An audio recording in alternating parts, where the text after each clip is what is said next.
یا نظام الہی کے لیے جستجو کرنے کی خواہش ہے وہ کام آئے گی۔ حضرات گرامی قدر میں کئی مرتبہ لوگوں کو سمجھانے کے لیے اب بات اگر اس طرف نکل گئی ہے تو اسی طرف تھوڑی سی بات کو مزید آگے بڑھا دینا چاہتا ہوں۔ حضرات گرامی قدر میں نے ہمیشہ آپ کو اس بات کی تلقین کی ہے اور آئندہ بھی کرتا رہوں گا، اپنے علاقے کے اندر جب ووٹ ڈالنے کی باری آتی ہے تو حضرات گرامی قدر نہ سرمایہ دار کو دیکھیے، نہ جاگیردار کو دیکھیے، نہ گنڈوں کو دیکھیے، نہ بدماشوں کو دیکھیے، نہ پارٹی کو دیکھیے، نہ برادری کو دیکھیے، بلکہ دیکھیے آپ کے علاقے کے اندر نظام الہی کی بات کرنے والا کون ہے، نظام مصطفیٰ کی ترجمانی کرنے والا کون ہے۔ حضرات گرامی قدر اس لیے کہ دنیا کے اندر تو ووٹوں کی گنتی ہوتی ہے، قیامت کے دن ووٹوں کو تولا جائے گا۔ حضرات گرامی قدر ایسے عالم کے اندر دنیا کے اندر تو ووٹوں کی گنتی کے نتیجے میں لوگ برسر اقتدار آ جاتے ہیں، لیکن قیامت کے دن آپ کے ووٹ کا تول ہوگا۔ حضرات گرامی قدر ایک ایک ووٹ کو جب تولا جائے گا تو کئی مرتبہ آپ کا تنہا یہ ووٹ جو ہے آپ کی نجات کا اس لیے سبب بن سکتا ہے کہ آپ نے ووٹ اپنے مفاد کے لیے نہیں ڈالا، آپ نے ووٹ اپنی دنیاوی ضرورت کے لیے نہیں ڈالا، آپ نے ووٹ جو اپنے دنیاوی مفاد کے لیے نہیں ڈالا، بلکہ آپ نے ووٹ اگر ڈالا رب قدیر کی کبریائی کے لیے ڈالا، آپ نے ووٹ اگر ڈالا مدینہ والے کی مصطفائی کے لیے ڈالا۔ حضرات گرامی قدر یہ ووٹ قیامت کے دن آپ کے لیے تولا جائے گا۔ فَأَمَّا مَنْ ثَقُلَتْ مَوَازِينُهُ، اللہ نے قیامت کے دن میزانوں کے تلنے کی بات کی ہے۔ حضرات گرامی قدر کئی اعمال اتنے بھاری ہوتے ہیں کہ وہ چھوٹے چھوٹے اعمال کو کھا جاتے ہیں، اور کئی اعمال اپنی قباحت کے اندر اتنے وزنی ہوتے ہیں کہ بڑے بڑے اعمال کو کھا جاتے ہیں۔ حضرات گرامی قدر حضرت رسول اللہ نے یہ بات کہی تھی کہ کئی لوگ ایسے ہوں گے جن کی نیکیاں تو ہاما کے پہاڑوں کے برابر ہوں گی، لیکن حلوت کے گناہوں کی وجہ سے ان کی نیکیاں پارا پارا ہو جائیں گی۔ حضرات گرامی قدر آج بہت سے لوگ انٹرنیٹ کے ذریعے، موبائل ٹیکنالوجی کے ذریعے،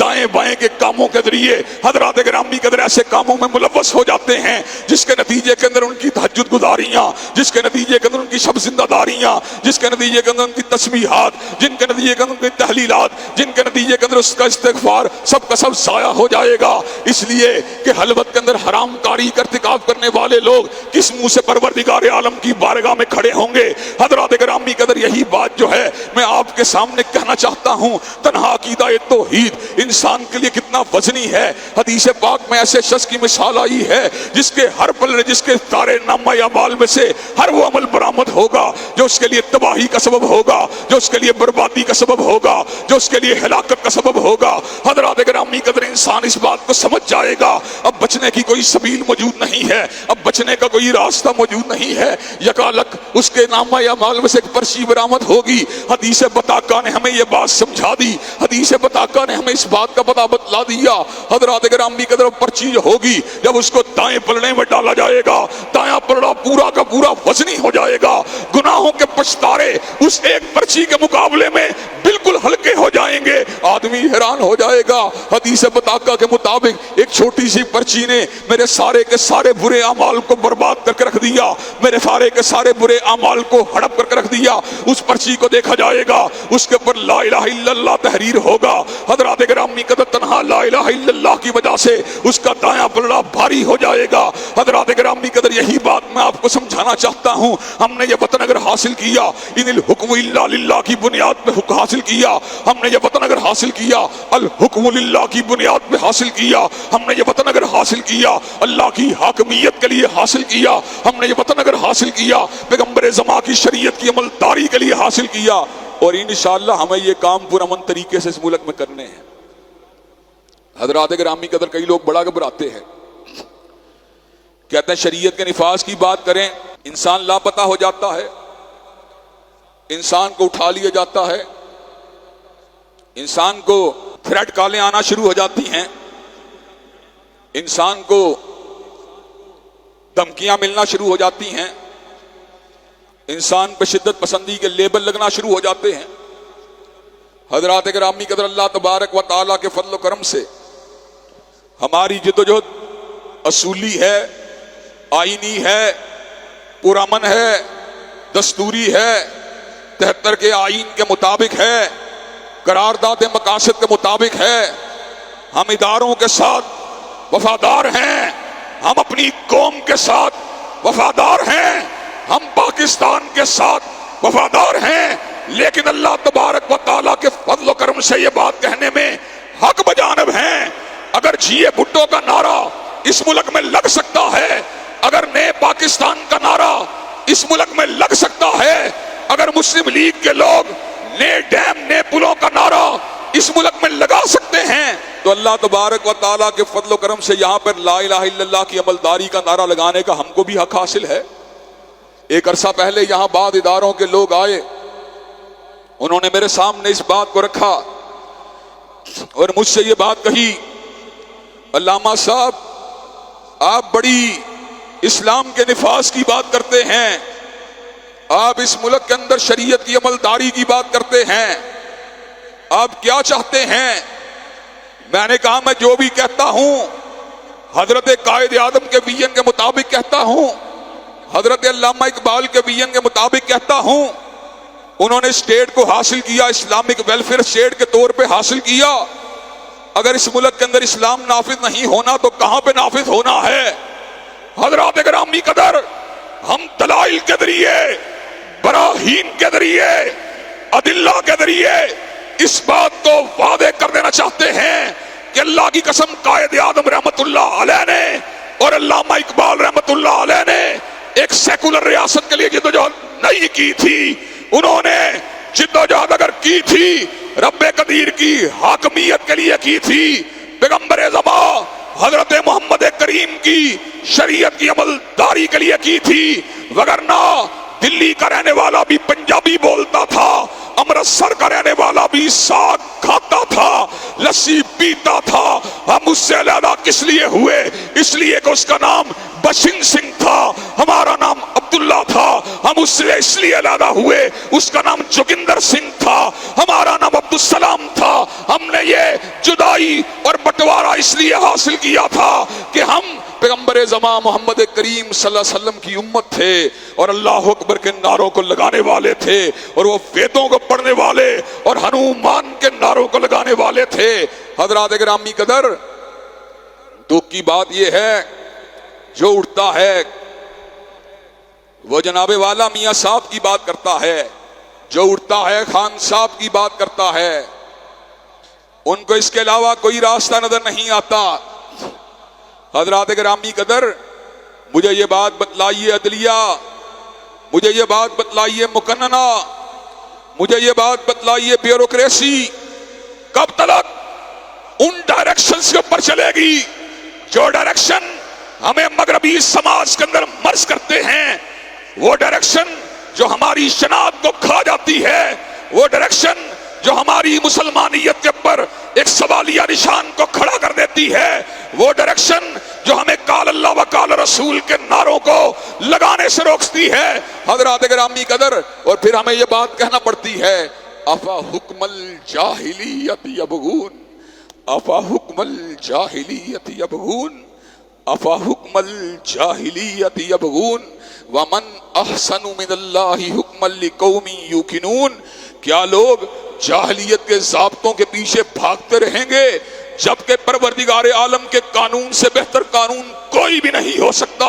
حضرات گرامی قدر، پتہ مسئلہ کیا ہے؟ مسئلے تین ہیں. مسئلہ نمبر ایک پارٹی کی پوجا، مسئلہ نمبر دو برادری کی پوجا، مسئلہ نمبر تین پیٹ کی پوجا. جب تک ہم ان تین چیزوں سے آزاد نہیں ہوں گے اللہ کی حاکمیت کا نعرہ بلند نہیں ہو سکتا. معیشت کی گتھیوں کو سلجھانے کے بڑے خواب دیکھے، لیکن ملک معاشی تنزلی کی گہرائیوں اور دلدلوں میں اترتا ہوا نظر آ رہا ہے. خان صاحب نہ جانے وہ کون سا قومی خزانے کے اندر کروڑوں اربوں ڈالر چھوڑ کے گئے ہیں کہ شہباز شریف صاحب ڈیفالٹ ہونے کی باتیں کر رہے ہیں اور 10% پے سلپوں کے اندر اضافے کی باتیں کرنے والے آج 10% پولیس کے اداروں سے اور دیگر محکموں سے ملازموں کی تنخواہوں کو 3 مہینے کے لیے کاٹا جا رہا ہے. کیا وجہ ہے؟ وجہ ایک ہے، وَلَوْ أَنَّهُمْ أَقَامُوا التَّوْرَاةَ وَلَوْ أَنَّهُمْ أَقَامُوا التَّوْرَاةَ وَالْإِنْجِيلَ وَمَا أُنزِلَ إِلَيْهِمْ مِنْ رَبِّهِمْ، اگر وہ تورات، انجیل اور اس کے بعد نازل ہونے والے قرآن مجید کو قائم کرنا شروع کر دیں، لا قالوا من فوقہم ومن تحت ارجلہم، تو اللہ تبارک و تعالیٰ آسمانوں سے بھی رزق کے دروازوں کو کھول دے گا اور زمین سے بھی رزق کے دروازوں کو کھول دے گا۔ رزق دینا یہ پروردگار عالم کی ذمہ داری ہے۔ اللہ رب ہے، میں عبد الرب ہوں۔ اللہ رزاق ہے، میں عبد الرزاق ہوں۔ اللہ وہاب ہے، میں عبد الوہاب ہوں۔ میں کیوں رزق کے لیے، میں کیوں چند ٹکوں کے لیے اپنے ضمیر کو بیچ کر اس کی حاکمیت کو چھوڑ کر کسی اور کی حکمرانی کی بات کروں؟ سورج نے گواہی دی میں اللہ کے حکم کے تابع ہوں، چاند نے گواہی دی میں اللہ کے حکم کے تابع ہوں، پتھر نے شہادت دی میں اللہ کے حکم کے تابع ہوں، درخت نے شہادت دی میں اللہ کے حکم کے تابع ہوں۔ انسان یا ایھا الانسان ما غرک، یا ایھا الانسان ما غرک بربک الکریم الذی خلقک فسواک فعدلک۔ اے انسان، تجھے اپنے رب کریم سے کس چیز نے غافل کر دیا ہے؟ تو کیوں اپنے رب کی طرف نہیں آتا؟ سورج کتنا اللہ کے حکم کا پابند ہے، ایک سیکنڈ بھی آگے پیچھے نہیں ہوتا۔ چاند کتنا بڑا حکم کا پابند ہے، لاکھوں کروڑوں سال کی زندگی اللہ نے ان کو عطا کی ہے، ہر روز ڈیوٹی کے اوپر نکلتے ہیں، اللہ کی حاکمیت کا ڈنکا بجاتے ہیں۔ اللہ کے حکم کے تابع نہ ہوں تو ہمیں روشنی بھی نہ ملے، اللہ کے حکم کے تابع نہ ہوں تو ہم وقت کے اوقات کا بھی پتہ نہ کر سکیں۔ انسان تو 50 سال کا انسان،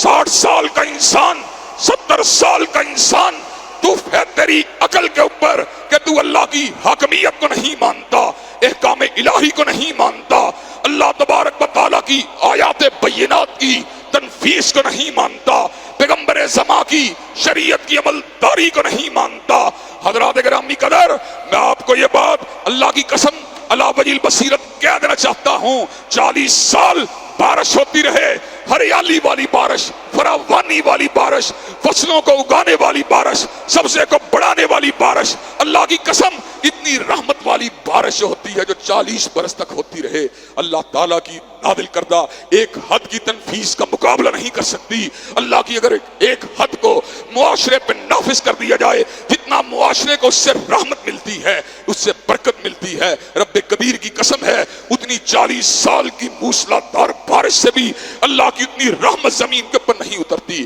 چنانچہ ہمارا کام کیا ہے؟ ہمارا کام یہ ہے، یہ نغمہ فصل گل و لالا کا نہیں پابند، یہ نغمہ فصل گل و لالا کا نہیں پابند، بہار ہو کے ہدا لا الہ الا اللہ۔ ہم نے لا الہ الا اللہ کی عمل داری کو اس ملک میں یقینی بنا کے چھوڑنا ہے۔ انشاءاللہ ہم کم ہمت بھی ہیں، ہم کم وسائل والے بھی ہیں، ہم کم افرادی قوت والے بھی ہیں، لیکن رب کبیر کی قسم ہے حق ہمارے پاس ہے، سچ ہمارے پاس ہے۔ اس ملک میں اللہ کی حاکمیت کا قیام یہ ہم سب کی ذمہ داری ہے۔ اس کے لیے پورا منجد و جہد کرنا، اس کے لیے لوگوں کی ذہن سازی کرنا، اس کے لیے ووٹ بینک کو جمع کرنا، اس کے لیے مذہبی جماعتوں کے ساتھ اشتراکی عمل کو کرنا، اس کے لیے دیگر مسالک کی قوت کو مجتمع کر کے سیکولرزم کے مقابلے کے اوپر، لا دینی جماعتوں کے مقابلے کے اوپر ایک قوت کو اس ملک میں اکٹھا کرنا، یہ ہم سب کی ذمہ داری ہے۔